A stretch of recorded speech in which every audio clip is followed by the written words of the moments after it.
I'm happy to open the concluding session of our workshop. And the title of this workshop, The Changing Role of the University, the Example of Germany. And the first speaker is Dr. Sophie Kohler, and she will talk about the balance between basic and applied science in contemporary Germany. Sophie. Thanks, Arthur. Okay, so I speak from here. So I will give you a general idea about the balance and maybe also its shifting of basic and applied science. And other than all the speakers before me, I'm not a scientist. Okay, I look from the outside. I'm also not. Right. And yes.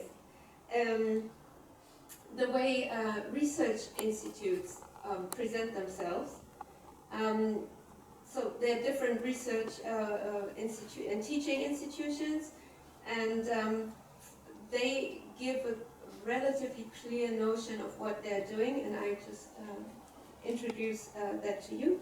I will present the main ones, starting with the non-university institutions, and then I come to the universities. And I will briefly also speak about the question of the mutual influence between science and society, which came up now in a few talks. And the balance between basic and applied science is absolutely relevant, and it has been widely discussed. Also in Germany, it has been made topic. And thus, in 2020, the German Science and Humanities Council, the Wissenschaftsrat, that's a research council, published a position paper, and it was titled "The Orientation Towards Application in Research." Now, this council is an advisory body to the German federal government and to the governments of the federal states, and it is comprised mainly of scientists and humanities scholars.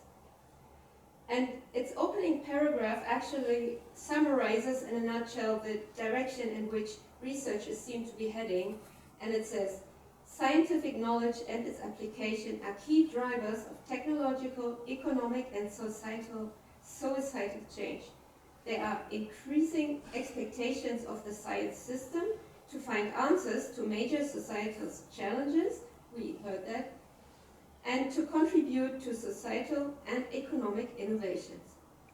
And here they stress the impact that science has on society. But towards the end of my talk, I will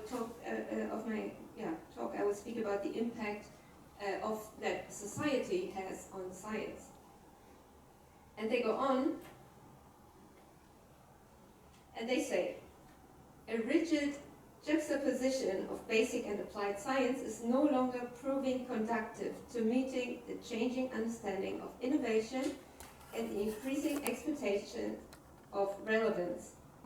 With an orientation towards application and research, the German Council of Science and Humanities aims to emphasize the continuum between the two poles of basic and applied science to facilitate new and reoriented research processes and to promote their dynamics." And therefore, the German Science Council proposed guidelines to promote application orientation in research as a strategic goal. So it's really a policy. So let's take a few steps back, because in order to, the structure of research in Germany is still to a certain extent shaped by the historical development of German research institutions. And so let's have a look of how it all began. And we had that before.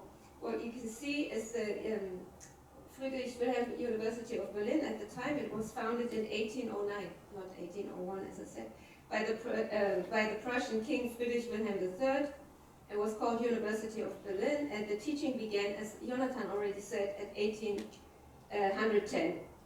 And from 1828 to 1945, it was called Friedrich Wilhelm University of Berlin in honor of its founder. And then after the war, the university was renamed, and it was named after the two brothers, the polymaths, Wilhelm and Alexander von Humboldt. You have them here in the middle there in this emblem of the Humboldt University. And it is important to note that the university was committed, and Ute spoke about it, to the concept of Wilhelm von Humboldt, one of the brothers, the one that you see the statue here, from the early 19th century, which aimed for a general education. So that the university should combine research and teaching, and of course in the arts and the sciences, okay? It meant a commitment to comprehensive general learning and acquiring also of a cultural knowledge, okay? So the ethos was a cultivation of mind and character of the students. Then 100 years later, in 1909, it was proposed to the German emperor, by then they had an emperor, Wilhelm II, to establish independent research institutes, primarily for the natural sciences, and they should specialize in research and complement the general research that was done at the universities. The aim was to acquire fundamental knowledge in physics and chemistry, not least to help solve the technical problems which were associated with the advancing industrialization. And so, in 1911, the Kaiser Wilhelm Society was established, and in 1912, only 1 year after that, 2 Kaiser Wilhelm Institutes were inaugurated. That was really quick. So, and that was done in the presence of the emperor, which also highlights their importance and their prestige. Here you see the emperor. It's pouring rain because it's Berlin in the autumn, and so there were the first 2 institutes were the Institute for Physical Chemistry and Electrochemistry, whose director was Fritz Haber, and the Kaiser Wilhelm Institute for Chemistry, which was Ernst Beckmann. And the idea was to support the basic research carried out by a scientific elite. Thus, the scientists were freed from all teaching duties, and they were given the most modern equipment and large staff. And indeed, under those accommodating conditions, they really made groundbreaking scientific discoveries, like nuclear fission by the chemists Otto Hahn and Fritz Strassmann. And the founding of those institutes followed the principle that they are not so much started from a topic, like what Jonathan said about DARPA, but from an exceptional scientist. Like, for example, Einstein became the director of the Kaiser Wilhelm Institute for Physics in 1970. But of course there are exceptions, like in 1916, for example, Fritz Haber focused on gases. That was research for military purposes, so that was very much applied. Yeah. And I won't go into the history of the Kaiser Wilhelm Society and the opening of the various institutes. I skipped to 1948. The society was renamed and it was called the Max Planck Institute. The Max Planck Society, after the theoretical physicist and Nobel laureate Max Planck, who had been president of the Kaiser Wilhelm Society twice. And Max Planck Institute, you probably know. There are currently 84 Max Planck Institutes and facilities that conduct mainly basic research in the natural and social sciences and in the humanities. The Max Planck Institutes stress that they are engaged in research areas that are particularly innovative, hang on, you have it here, and require specific financial or time commitment, because that's the problem with basic science. You cannot know when it leads to an impact. And just like in Imperial Germany, the Max Planck Institutes are set up around researchers. And they said, according to their website, they said, those researchers determine their own research topics, they enjoy optimal working conditions, and they have a free hand at selecting their own stuff.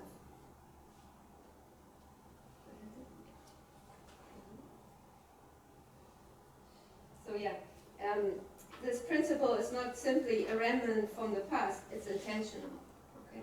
It is expressively stated on the website that even if many discoveries only find their way into practice decades later, basic research is and remains the foundation of economic innovation. Which is interesting, you have the incentive here right away.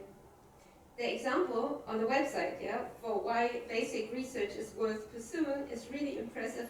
They said it took 50 years for the results of the first work of quantum physics by Max Planck and Albert Einstein to be put into practice in semiconductor and laser technology. We heard that from Ron. Which are, of course, today they are key technologies. But of course, the focus is on achievements. And they don't want to wait 50 years for their basic science to maybe develop into something. And so they bridge the system by collaborating with another important institute, which is focused on applied science, and that is the Fraunhofer Society. It specifically promotes projects at the interface between applied research and basic research. It has specific areas. Yeah, it works mainly on computer science, material science, nanotechnology, and biotechnology, as well as in the fields of renewable energy. So they have certain fields. Additionally, the Max Planck Society is running a Max Planck Innovation Company. So here you have the company. As they say, quote, to ensure that scientific breakthroughs become commercial successes.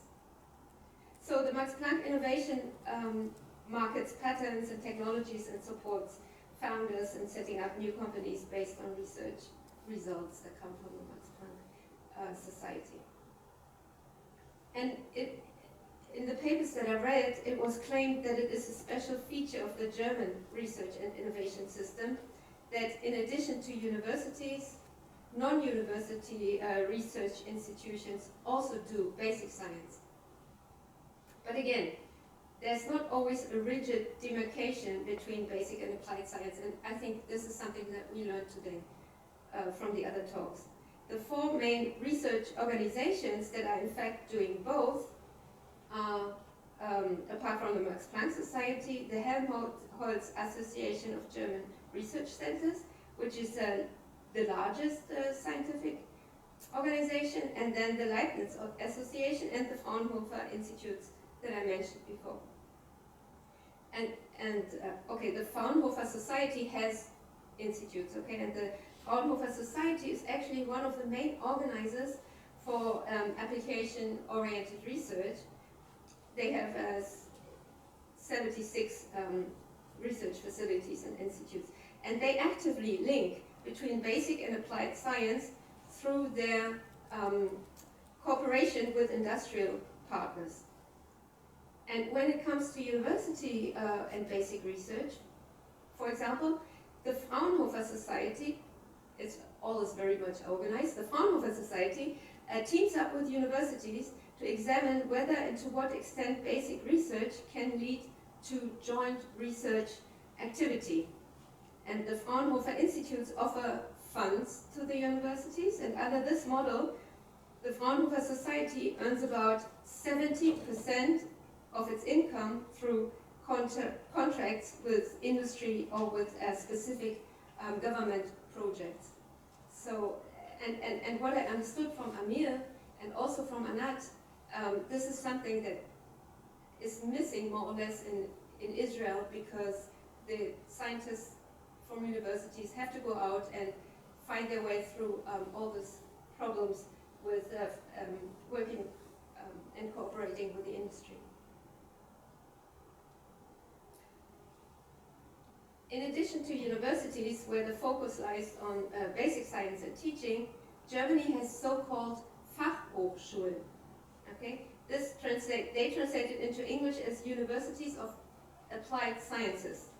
And then there are more. There's a third arm of university system that has colleges for music, art, and film. And these universities of applied science, they focus on practical hands-on education, which include working in a company. As a student, you have to work in a company. And so for science, it's mainly in engineering and computer science. And because they are so close to the industry, the students already go out into the world and do stuff that is actually being done. So it's always relevant and up to date, so to speak. But they used to offer diploma. now since the European reform, they offer BAs and MAs, which are equal to the university BAs and MAs, but there's no research done at those universities. So there are only a very, very few exceptions, but actually you cannot do any research. You do not get a PhD at a Fachhochschule. Okay? So the focus lies here on teaching and practical work, not on research. And as you can see here, as of last year, there were 109 universities in Germany, but 215 universities of applied science. So lots more. And so who's funding the basic science? We heard from a few researchers here today. The German federal government provides funding for basic research through institutional and project funding, mainly through these institutions that we talked about before, Max Planck Institute, for example, but also through the German Research Foundation, the DFG. I think one was partly funded by them. And this is mainly because the federal government has to give the money. It's not allowed to directly fund the universities, the state-run universities. It has to give the money to a different organization, and then they can give the money then to the university.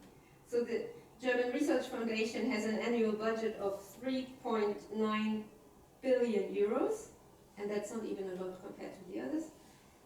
And there are some historians of science who warn that the German Research Foundation has such an almost monopolistic position, at least with regards to public funds, that account, of course, for mainly the funding of the basic science. And they warn that this nearly monopolistic structure can lead to a very strong tendency towards uniformity and conformity to centrally established standards of research. But yeah, that's theoretical knowledge. I don't have any experience in this. And the position paper that we spoke about at the beginning of the German Research Council spoke of the impact of science that science has on society. And it was maybe also because that was written in 2020, and there were big discussions in Germany on the corona crisis and how science gave impulses to the politicians how to deal with it. So they spoke about the impact on society. And I want to come to Ute's quote actually from the very beginning, from the introduction to this workshop. Ute quoted in her introduction the physicist Gustav Mee, who said in 1925, "It is interesting to observe that even in physics, a discipline rigorously bound to the results of experiment is led into paths which run perfectly parallel to the paths of the intellectual movements in other areas of modern life." And one of the papers on German science policies that I read was describing the difficult situation of the researchers at universities because of what they say, formally codified and informally expected new tasks that are expected to take, that the researchers and teachers are expected to take on. Like, and this was in this paper, okay, I didn't make this up, gender mainstreaming, family friendliness, personal development, personnel, like staff development,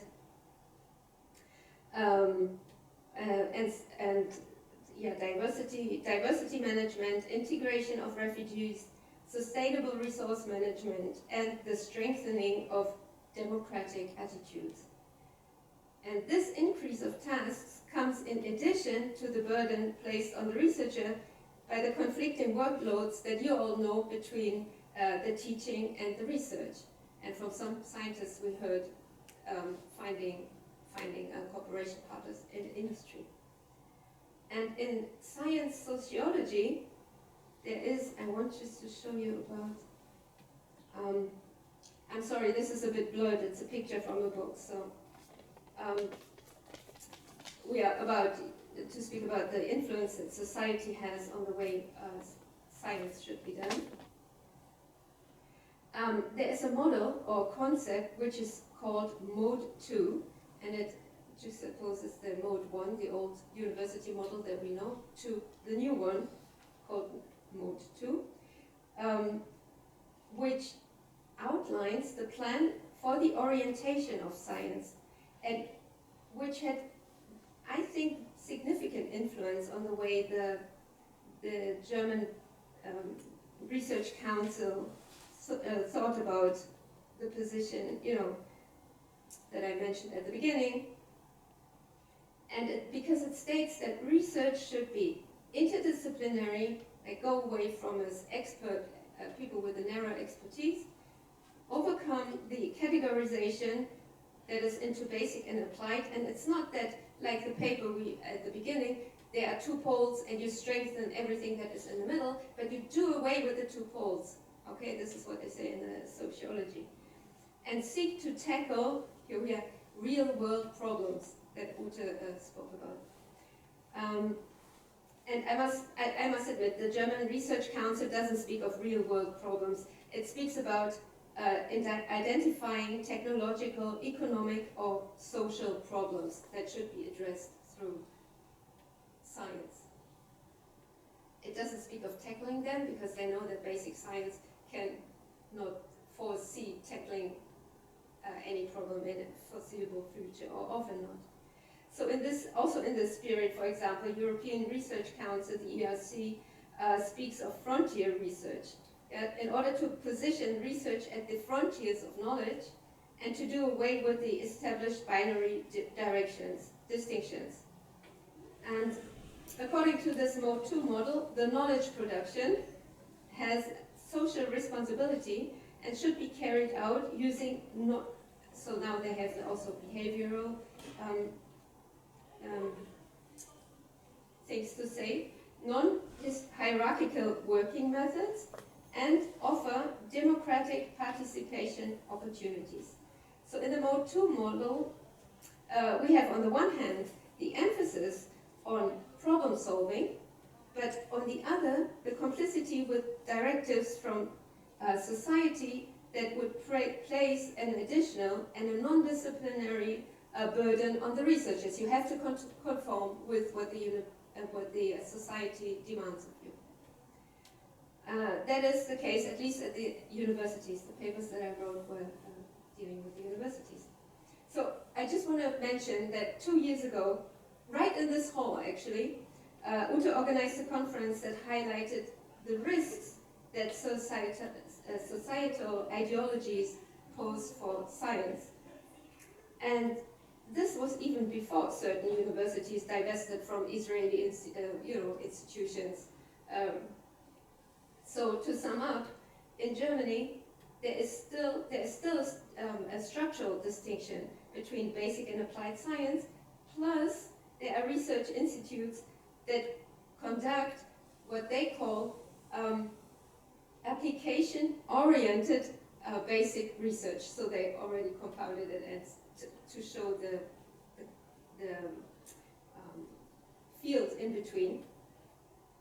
But there's also a strong science policy movement that pushes away from basic science and toward applied science, or at least, or even do away with the distinction between applied and basic science. Thank you.